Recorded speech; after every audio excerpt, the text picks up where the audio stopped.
Hey everyone, Rob B here with Rob D, and you are listening to the Property Podcast. This week's market update. There's so much happening in the market right now. Everyone wants to know what is happening and what will happen next, and we give you exactly that in this week's episode.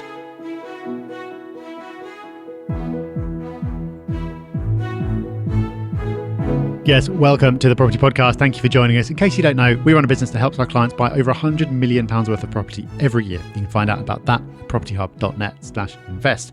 And as a result of being in the market every day, we see it all. And so we can bring you not just the headlines, but the stories behind the headlines. And that's what we're going to do in this episode. So let's kick off with our first story. And the first story is all about migration. And it's from the Office of National Statistics. But stay with us because this is important. And that's why it's our first news story of the day, because this impacts us all and it impacts property prices as well. So Rob, with migration crashing by 48%, what does that mean? Why are we leading with this story? Why is it so important? Well, it's super interesting because this number used to be pretty much 1 million a couple of years ago. So it hasn't just fallen by 48% since last year. Last year itself was significantly lower than the year before. So it peaked around about 2022, 23. Net immigration was a massive story. And obviously, the more people there are in the country, the more people there are needing homes. So it affects both house prices and rents. So whenever you're seeing figures about the number of homes that we need to build and the government is setting targets, net migration, the population of the country, is of course a big input factor into, well, how much do we need to build?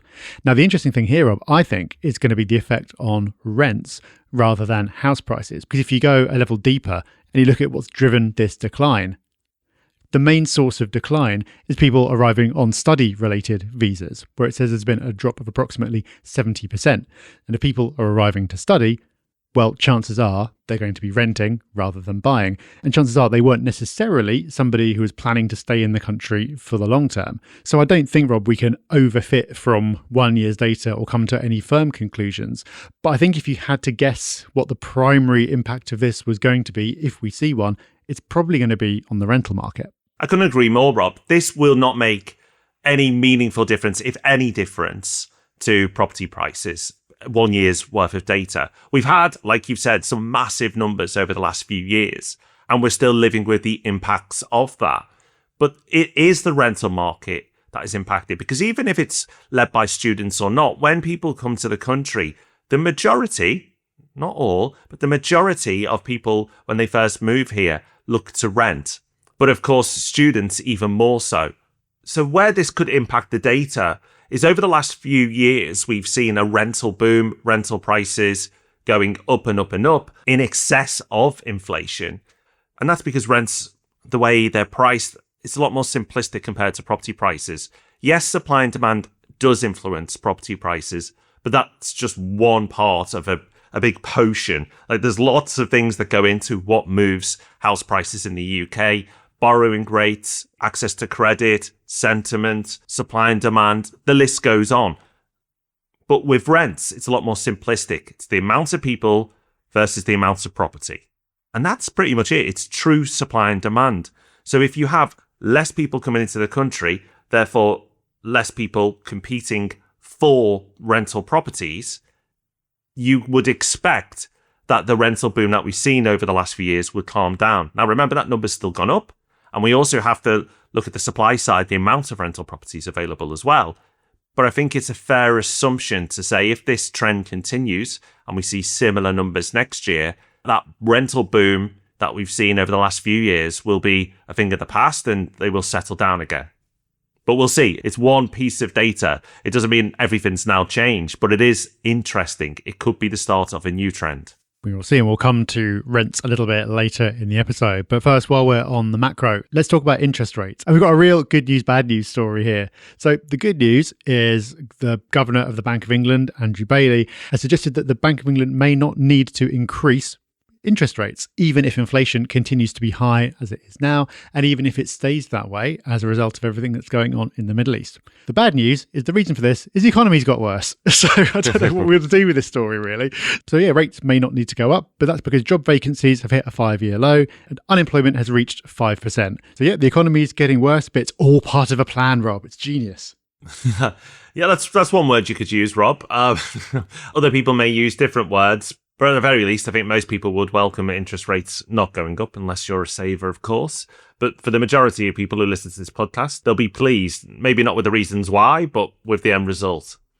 And talking of results, we've got the May numbers in for house prices, and it's not great reading.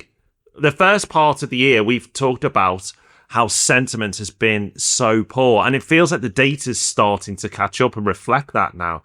So we've got our information in from Nationwide and Halifax. We report on their numbers every month. And nationwide, prices were down month on month by 0.6. So we've seen falls now. In April, it was up by 0.4, but in May, it's fallen by 0.6, which means that over the last 12 months, property prices have grown by just 1.7%.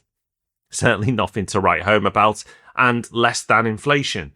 But it's interesting, for the first part of the year, what we were seeing in the market and what we were talking about wasn't really reflected in the data, but yet now, because of that lag effect, it seems to be catching up. So I wouldn't be surprised if June's numbers tell a similar story, because it's not just that we've had one bad month of sentiment. And Halifax, their numbers down by 0.01 for the month, so falls not quite as big, but the annual change now is just up by 0.5 over the last 12 months. So while the monthly number hasn't moved as much, the annual number is lower. Rob, if I was to bet on this, which I wouldn't, because that would be silly, I would expect to see June and July follow this trend as well. We'll see where sentiment is going and where it ends up at the end of the year. But over the next couple of months, I wouldn't be surprised if we saw some small, not like crazy drops, but some small drops again over the next couple of months. Yep, I think that's probably fair to say. And underlying that headline figure is, of course, something we've talked about many times, which is the north-south divide. And data from Zoopla that came out just last week really shows that this is just getting starker. The north-south divide is just getting bigger and bigger, because there are cities that are growing, and there are cities that are growing at 3% a year or more. But every single one of those is in the north. And there are cities where prices are falling, and every single one of those is in the south. And when you look at the regional map, it's just crazy. You've got areas that are doing relatively okay. So you've got Scotland at 3%, Northeast 3.4, Northwest 3.6. And then you cast your eye down a bit further and the whole of the South is struggling. You've got London flat, Southwest up 0.1, Southeast down 0.2.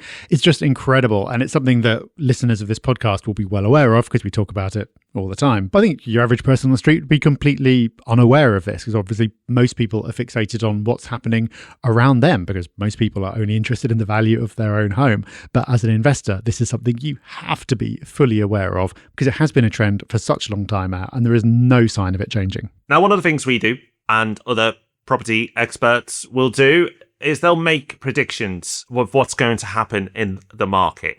And we and many others set our stall out for what we believe will happen in 2026.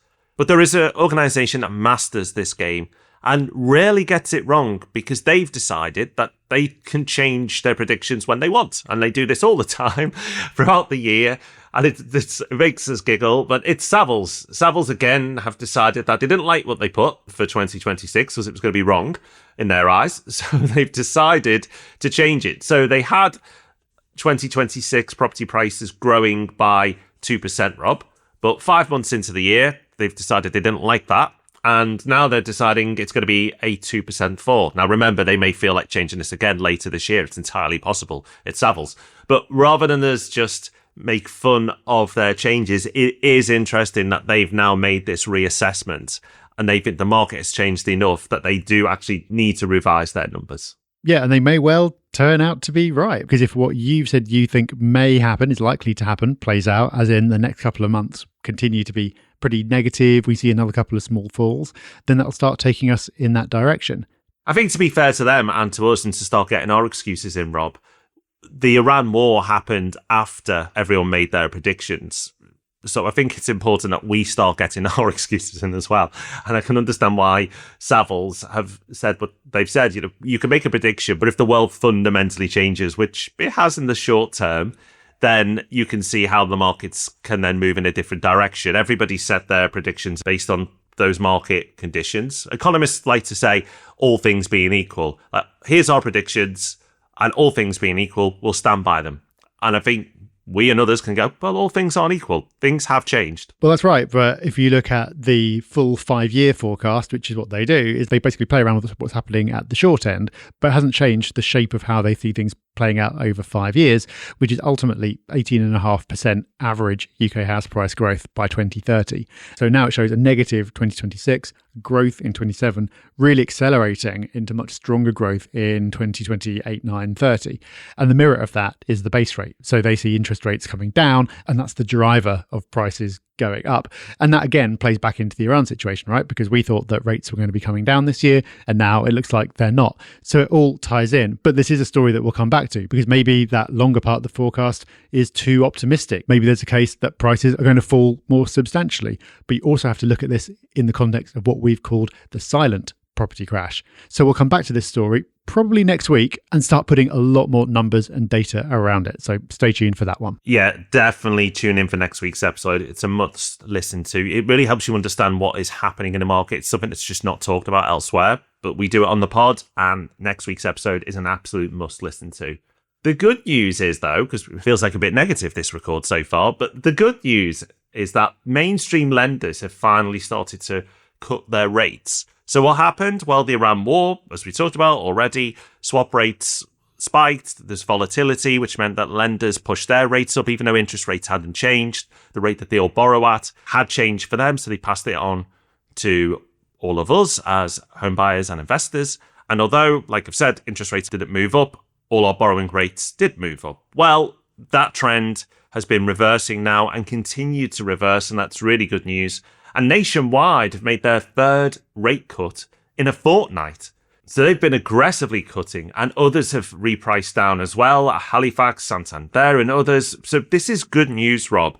This is what you would expect to see once the volatility goes away. You could go, oh, the war hasn't gone away, but it's not the wars themselves. It's the unexpected. We've had the Ukraine-Russian war for a long time now, but it's become, unfortunately, the norm. And the Iran war has been happening for a while now, so the markets have just started to settle around it, and that's been reflected in the rates. Yeah, and this is why we've been talking so much about buying off plan, which is something that we've been focusing on with our clients at Property Hub Invest. Because at the moment, if you're buying a property, you need to arrange a mortgage right now.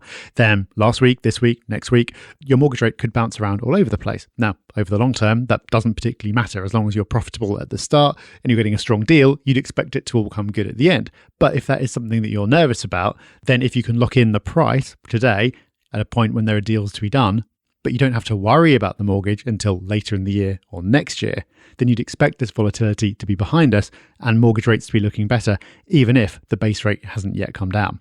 Now, one of the reasons that we are getting such strong deals at Property Hub Invest at the moment is because, as we talked about on the podcast recently, developers and house builders are not doing well. They're having a really tough time. And that will be starting to feed through into housing supply, or rather future housing supply, because it's not good news for the government's house building target, because not only are planning applications not going up, they're going down. And in fact, planning applications have hit a record low per head of the population. No, it's not good news. And the key number of all the planning numbers that we'd look at here is the new build applications. So the amount of new properties come into the market, and that's down by 5.5% year on year. So the number wasn't high enough anyway, but now it's come down even further. And remember, not all applications get built anyway. So people or developers will go and get planning, but not always then go and immediately deliver it. But the fact that they're not even putting as much planning in is a really bad sign. And that means that Labour's targets, as you've said, Rob, are a distant dream now. Remember, they want 1.5 million homes to be built. It's not going to happen. It's just not. That target's over. It's a fantasy now, that number. And this is also reflected in confidence numbers. And the construction PMI, which is a confidence number, and it's measured what the level of confidence the construction industry has right now. It's fallen from 39.7, which was a low number historically, to 38.2, which is the sharpest contraction since May 2020. And it's the 17th straight month that it's been below 50. And in particular, because construction industry is a big industry, right? The house building segment was the weakest. So again, when you dig into the numbers that impact the market, house building was the weakest. New build applications, down again. And again, I'd expect these numbers to fall further over the next couple of months, the confidence levels. And I'll repeat again, but what we've been talking about for the last few months is now finally catching up in the data.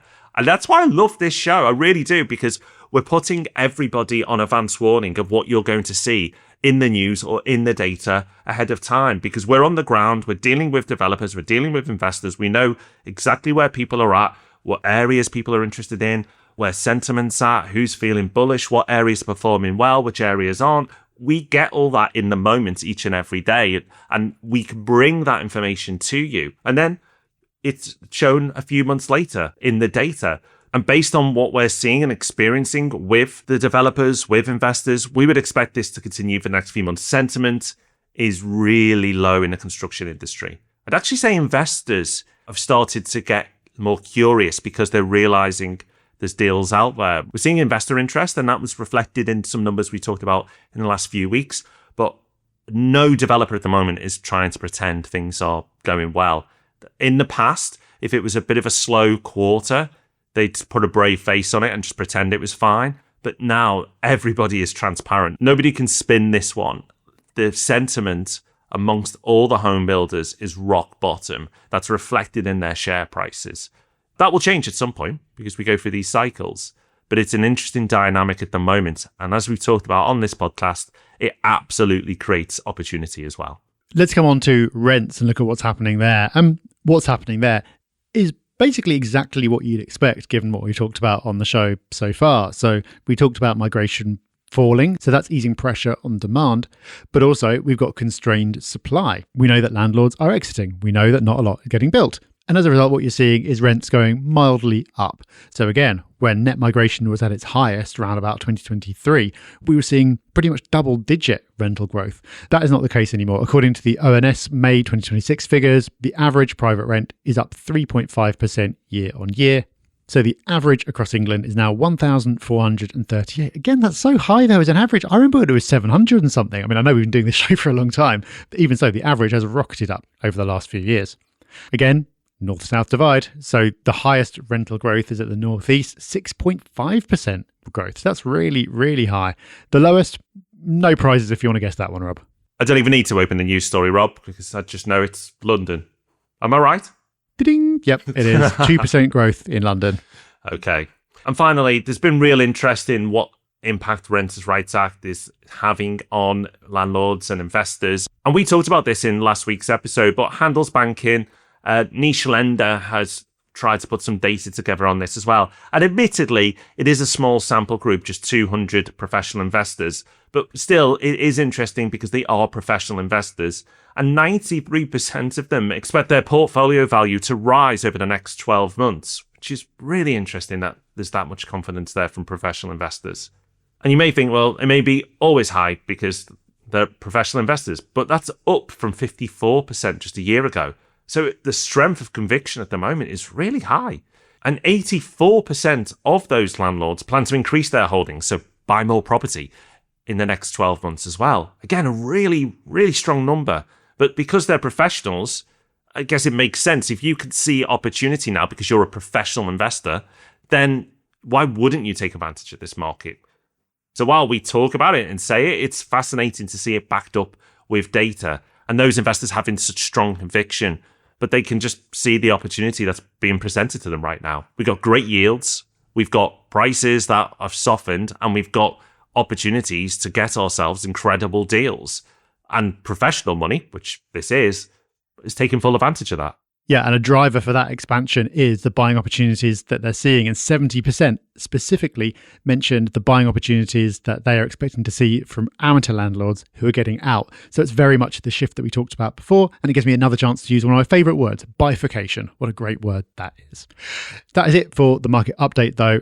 We've brought you up to speed with everything that's happened over the last month. But remember, we keep you up to date weekly as well. If you're not already subscribed to our free Property Pulse newsletter on a Friday, make sure that you head over to propertyhub.net/pulse and sign up there, because we bring you every week, not just the biggest stories of the week, but also our interpretation, what we're seeing beneath the headlines. So you can get all of that in your inbox every week. Right, before we wrap up, let's go to Hub Extra. Rob, what have we got this week? This week, we've got a solution or a potential solution to one of the most annoying things in the world of work and tech, which is two-factor authentication codes. Whenever you think you've logged in, but then you have to come up with a 6-digit code for somewhere, and it's super annoying, but super important.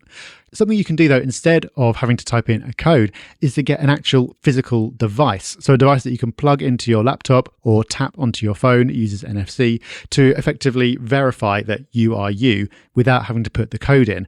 What guided me towards this was not just the convenience advantage, but I was getting increasingly paranoid about what would happen if I lost my phone, because all my logins for everything are tied to an authentication app on my phone. So if I lose my phone, then I am truly screwed. So I've started setting up something called a YubiKey, YubiKey, which I've known about for years and years and years, but I've not really done anything about. Finally got myself one, and it's really, really easy to set up. The great thing about it is, whereas your two-factor thing is normally just on your phone, so if you lose your phone, you're screwed, you can get yourself 2 YubiKeys, carry one around with you, put the other one in a safe or leave it at home, so if anything does happen, you're still backed up. So not the most exciting hub extra of all time. It's not a new fancy AI thing that you can mess around with, but it's giving me peace of mind. And so we will link to that in the show notes. That's us done for another week. Make sure you join us next week, as Rob's already alluded to. It's an episode on the silent property crash, or the property crash perhaps in general. That is going to be a must listen to. But until then, take care, have fun. Bye-bye.